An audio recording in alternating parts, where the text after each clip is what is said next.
Bienvenue sur Sculpture Mentale, la chaîne où nous plongeons dans les profondeurs de l'esprit humain pour explorer les lois invisibles qui régissent nos vies.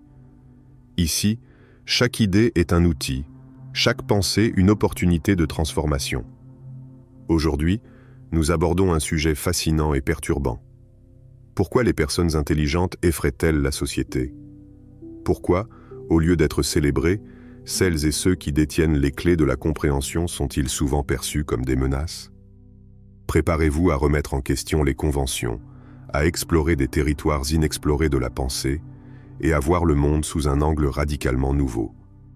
L'intelligence comme malédiction, Schopenhauer face à la société.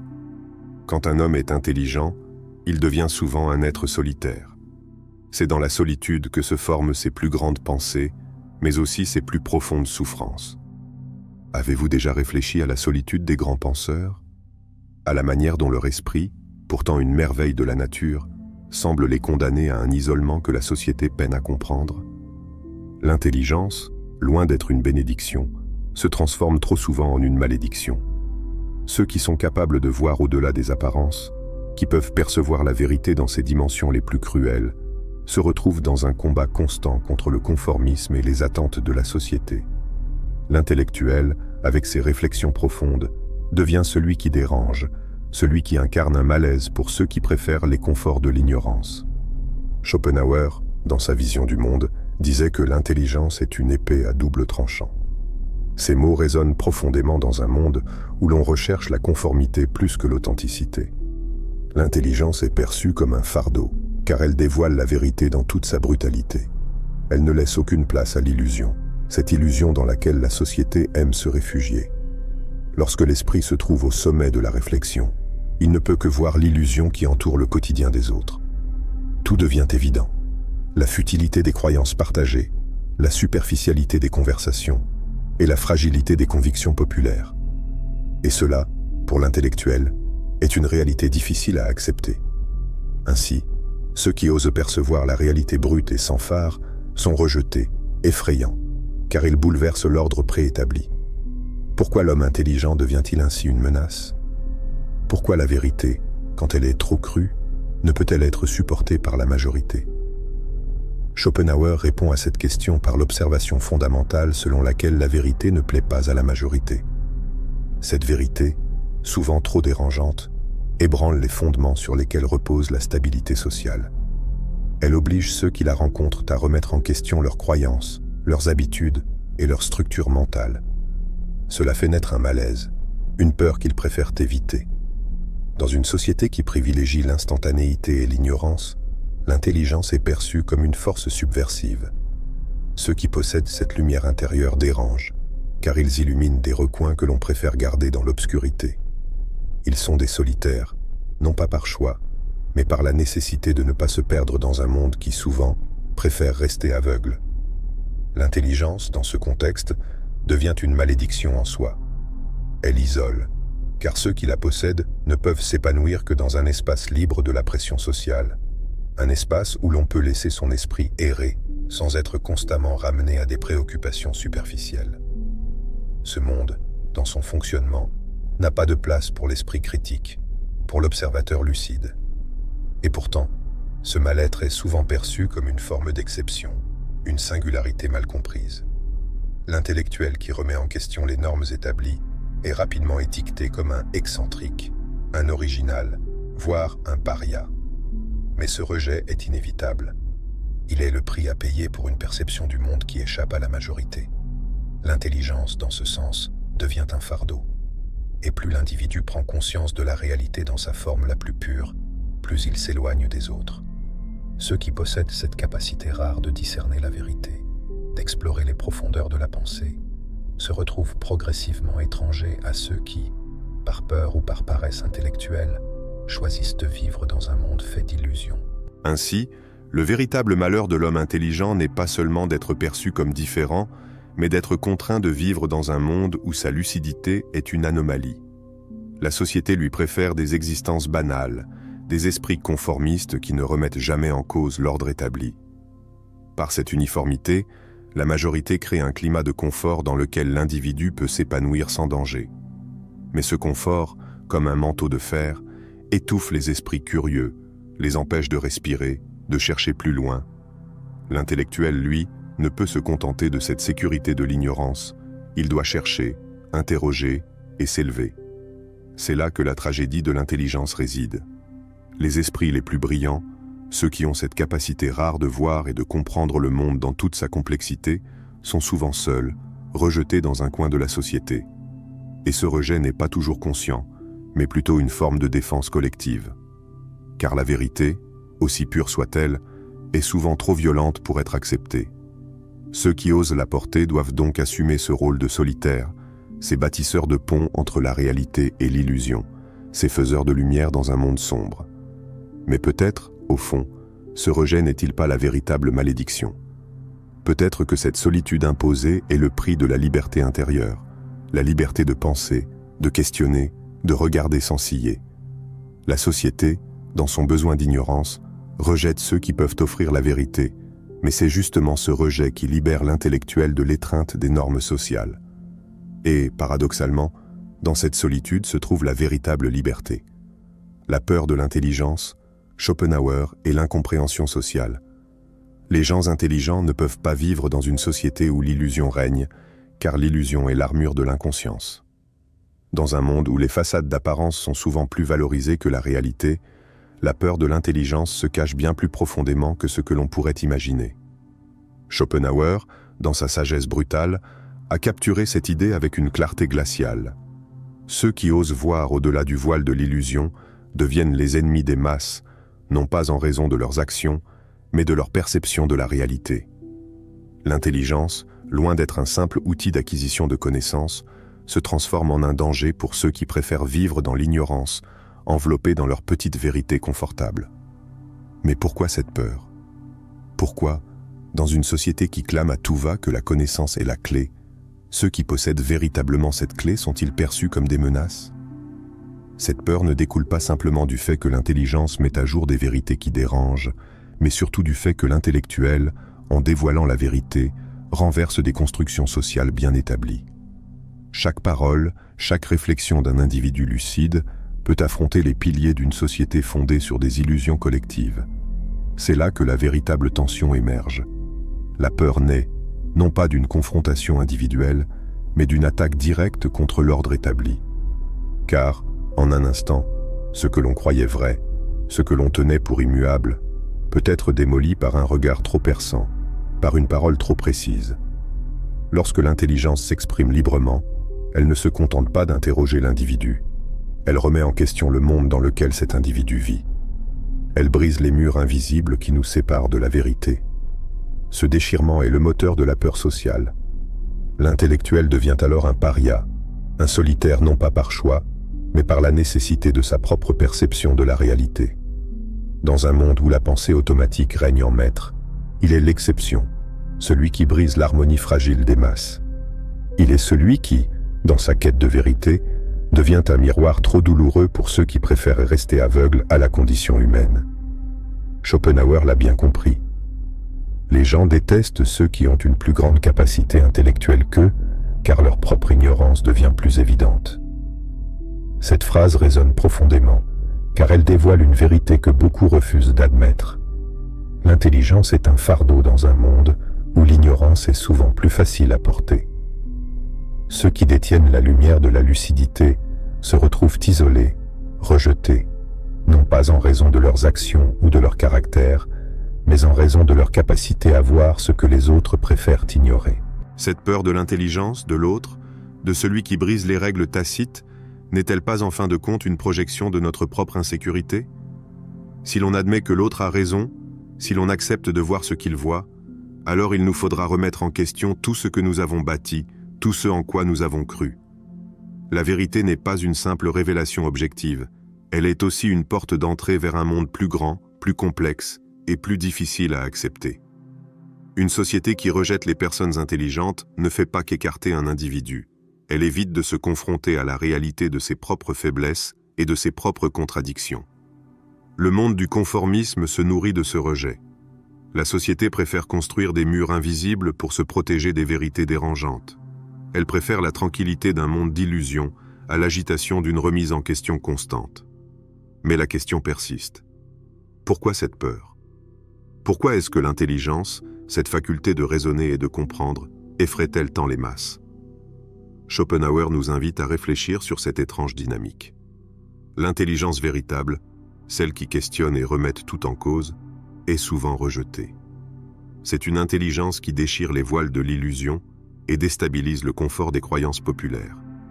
Mais cette même intelligence, en brisant les illusions, offre une chance à la société de se réinventer. Une chance de réexaminer ses fondations et de reconnaître ce qui a été ignoré, caché sous des couches d'idéologie confortables. Ceux qui brisent les illusions ne sont pas seulement des individus solitaires et incompris, mais des héros invisibles qui, dans leur quête solitaire, font avancer le monde. Mais peut-être que, justement, la société ne veut pas avancer. Peut-être que la peur de l'intelligence, de ceux qui déstabilisent, est en réalité un symptôme de notre propre réticence à évoluer. Schopenhauer, avec toute sa lucidité, nous pousse à confronter cette vérité.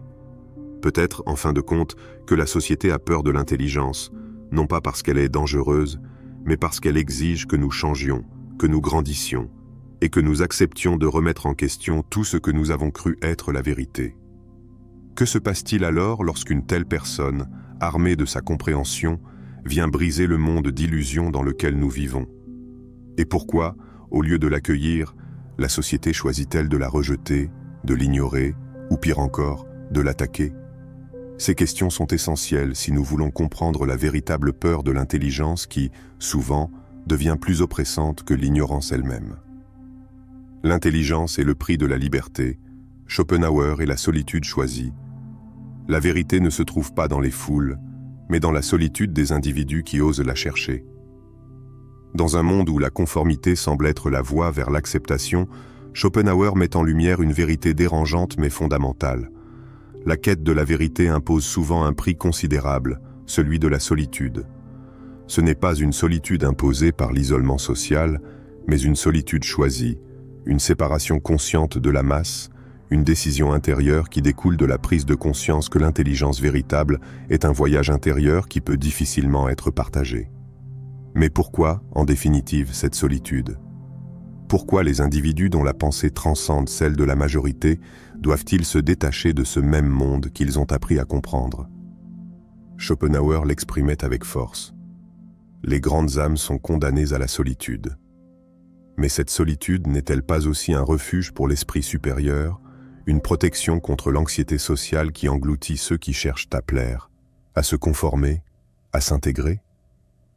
La solitude n'est donc pas un fardeau, mais un choix. Cependant, ce choix n'est pas facile à vivre, surtout pour ceux qui, dans leur quête de vérité, doivent se confronter à un vide intérieur que peu peuvent comprendre. L'esprit qui cherche la vérité se trouve face à un dilemme. D'un côté, il ressent la nécessité de s'élever, de s'affranchir des illusions de la société. De l'autre, il ressent aussi le besoin de connexion humaine, ce besoin naturel de se retrouver avec d'autres âmes partageant des idées semblables. Ce déchirement entre ces deux forces opposées est le fardeau de l'intelligence, la souffrance intime de ceux qui veulent voir le monde tel qu'il est, tout en étant exclus de celui-ci. Le paradoxe est cruel. D'un côté, l'individu éveillé fuit la superficialité des relations sociales, ne trouvant pas de refuge parmi ses semblables. De l'autre, il est condamné à vivre dans une solitude qui, à long terme, devient une source de détresse. La société est construite sur des idéaux et des illusions, sur des rêves collectifs que l'intellectuel ne peut pas suivre. Comment vivre dans un monde sans se laisser absorber par ce même monde? C'est là l'énigme pour ceux qui osent se détacher. Schopenhauer nous offre la clé de ce dilemme. Un esprit supérieur, par définition, ne trouve pas de satisfaction dans les conventions sociales, les attentes extérieures ou les normes imposées par la collectivité. Il doit affronter cette dualité, ce vide entre l'illusion collective et la réalité individuelle. Ceux qui choisissent cette voie, ceux qui refusent de se perdre dans la masse, deviennent des solitaires dans leur propre existence. Et pourtant, cette solitude n'est pas un échec, c'est une forme de liberté. Une liberté qui se paie au prix fort, mais qui mène à une indépendance rare, à une capacité d'autodéfinie et d'épanouissement personnel que peu d'individus peuvent expérimenter. Alors, pourquoi cette quête de la vérité, cette indépendance intellectuelle, doit-elle s'accompagner d'une telle solitude? La vérité, comme nous l'enseigne Schopenhauer, est douloureuse. Elle brise les illusions et ouvre les yeux de ceux qui sont prêts à voir la réalité en face. Mais ce regard éveillé sur le monde vient avec un prix, celui de l'isolement. Car ce que l'intellectuel perçoit n'est pas le monde ordinaire dans lequel vivent la majorité des gens. Il perçoit des vérités plus profondes, plus complexes, souvent plus cruelles, qui ne peuvent pas être partagées sans être mal comprises. Chaque vérité qu'il embrasse, chaque principe qu'il adopte, le pousse davantage à se séparer de ceux qui préfèrent vivre dans des constructions plus simples. Cela peut sembler paradoxal, mais la liberté réelle, celle qui transcende les chaînes de l'illusion sociale, nécessite ce sacrifice. L'esprit éveillé ne peut plus se contenter de vivre parmi les ignorants, il doit se libérer des chaînes invisibles qui lui sont imposées par une société de plus en plus déconnectée de la réalité. Il doit se détacher pour, paradoxalement, se libérer. Cela ne signifie pas que l'intellectuel rejette la société dans sa totalité, mais qu'il se distingue d'elle, choisissant de ne pas être prisonnier de ses conventions et de ses attentes. La véritable liberté de penser, la liberté intérieure, est le prix que les individus intelligents paient pour ne pas se perdre dans la masse. Cette liberté est rare, car peu d'individus sont prêts à en assumer les conséquences. La masse préfère souvent l'illusion à la vérité, et ceux qui osent la vérité se retrouvent souvent aérés seuls, mais libres. Schopenhauer le savait. L'intellectuel est celui qui voit la vérité mais qui ne peut pas la partager. Il est souvent incompris, rejeté et solitaire, mais il est également plus proche de la véritable liberté que ceux qui sont encore emprisonnés par les chaînes invisibles de la société. Alors, quelle est cette liberté qu'il nous offre? Ce n'est pas une liberté extérieure, ni une liberté accordée par la société. C'est une liberté intérieure, celle de l'esprit, celle de l'indépendance intellectuelle qui permet à l'individu de se forger sa propre vérité. Cette liberté n'est pas confortable, elle n'est pas facile à vivre, mais elle est la seule qui puisse offrir une véritable paix intérieure. Car, comme Schopenhauer le suggérait, l'intelligence véritable est un voyage solidaire, celui qui mène à l'autonomie spirituelle et à la liberté personnelle, loin des illusions imposées par le monde extérieur. Et cette liberté, bien qu'elle soit le prix à payer, est aussi la seule qui en vaille véritablement la peine. La vérité est le fardeau de la pensée, Schopenhauer est la lucidité insupportable, celui qui porte la vérité sur ses épaules est condamné à être incompris, car les autres préfèrent vivre dans leurs illusions confortables. La vérité est un fardeau, une lourde charge qui s'impose à ceux qui osent la porter.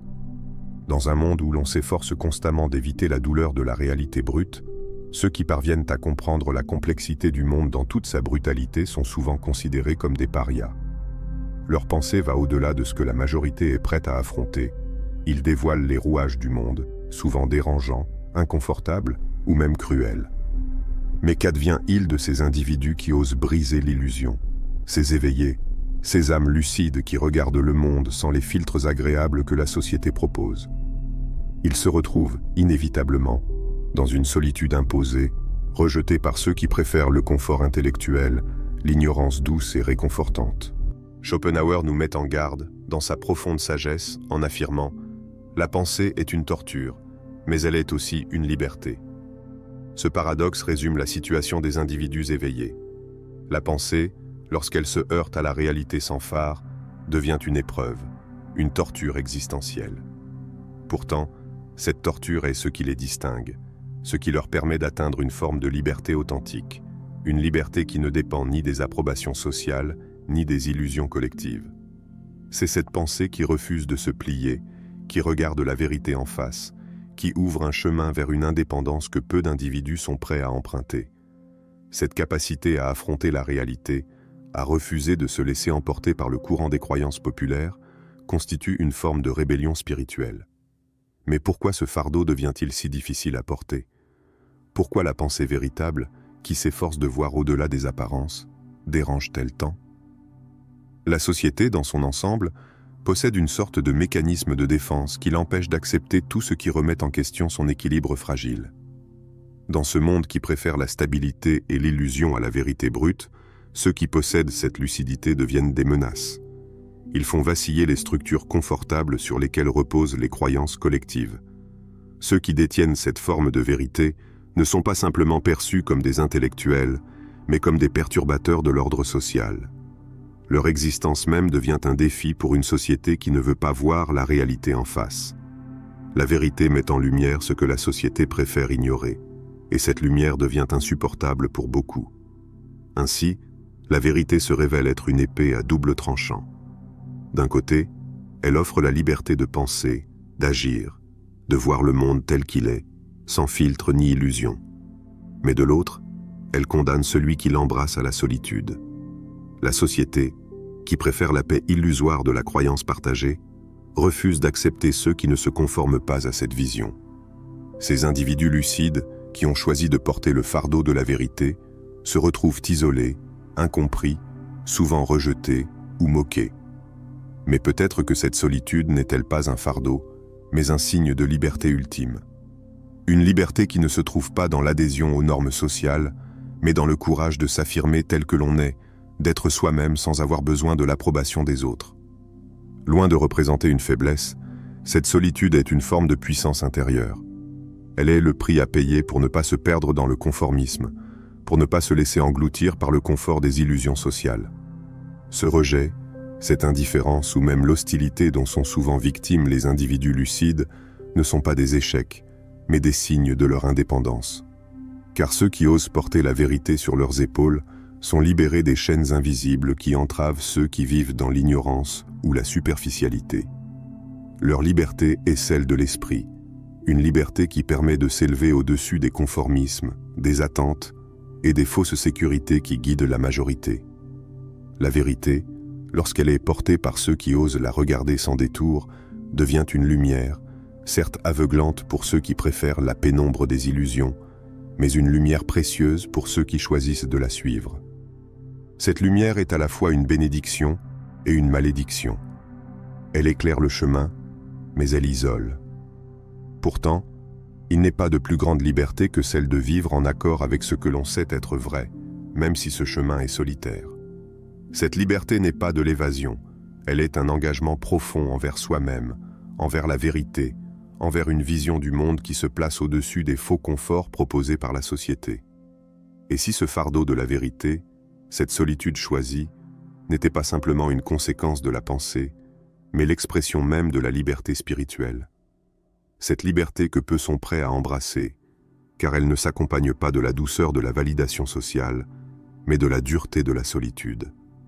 Ce paradoxe, que Schopenhauer nous invite à contempler, nous amène à comprendre que la véritable liberté réside dans le courage de se tenir seul, dans l'intégrité de sa pensée, sans se laisser écraser par la masse. La vérité, si difficile à supporter, devient alors le chemin vers une indépendance intérieure rare, une indépendance que ceux qui se perdent dans les illusions du monde n'atteindront jamais. Ainsi la question demeure. Sommes-nous prêts à porter la vérité sur nos épaules, à accepter son fardeau et sa solitude, pour goûter à la liberté ultime qu'elle offre? Ou préférons-nous, par peur, vivre dans l'illusion, protégés de la vérité mais perdus dans un monde qui nous cache la réalité?